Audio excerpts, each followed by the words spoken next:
sa bawang sibuyas. Di ba kumain ka na? Kain ako. Ay ba, andyan ka? Dami tayo. Ayan, tayo mix. Ayan, ilalagay natin. Yung celery at saka ng onion leaves. Magmula nung nagkasal-asawa ko, lagi akong may celery sa ulam. Gawa ng masunan na natin. Ginisa na natin siya. Tapos nung wala na yung dugo-dugo niya, nilagyan na natin siya ng celery, onion leaves, syokosyo, yung paminta na may asin.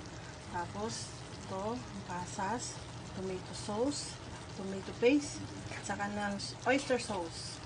Tapos, ayan na natin. Halo-haloin na natin.